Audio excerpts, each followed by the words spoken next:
তো শিগগির বিড়ি খাওয়াবি না না এমনি বসা রাখবি?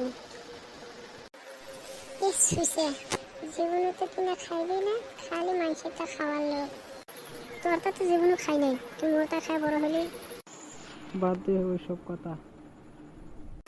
হয় নিজের পালা আইসি না। ওই এবার কি চাইছে না কি বুঝাই না যায় রে। তুই আবার এইটা কষ্টে এই রাস্তা বসে থাকা অনেকটা চিংড়ি মানুষও না যায় রে, শুধু বাজার করবার। ওই শুক্র শুনছিস না নাই ফদের বাড়ির বলে 2টা চিংড়ি আছে। থাকতে নিয়ে আসি। তুই আবার ফিরে যাবি বাড়ির যা মোর আবার ডাঙাইবে। হ বুঝছম, বাড়ির যাবি না পুড়ি যাবো মোর বুঝছম। যা তাহলে বাড়ির যান। ফদের বাড়ির চিংড়ি দুটো কেমন দেখা যায় রে, উঠবো না নাই? শুইছে পাইছে একটা।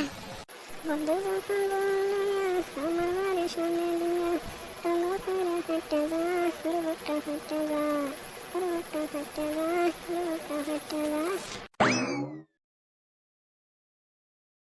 কিরে বন্ধু কেমন আছিস? ভালো রে, একটা মার পড়ে না কিছু না। রাস্তার কাছত যাই, চিংড়ি মানুষ যাইবে। চু আজকাল একটা চিংড়ি না যায় রাস্তা দিয়ে। এই দিদি আমার এই কুর্তি ছাড়বে না, দেখে ভয় লাগে। কিসের ভয় খাস, ভয় আসে না? দেখলি বন্ধু ওই 2টা চিংড়ি না গা। বড়টা যেমন করে হোক মুখ কটা দিব রে। কি ভদ্র সাওয়ারে একবারও পিছবে না সাগায়। 12টা বাচ্চে গার কাট করে দেখছি। র তুই আগে কিছু না খোস। চিংড়ি তুই এমন কেন কিসে কেন দেখিস? ও ম্যাডাম খাইছে তোর ডার্লিং কইছে রে।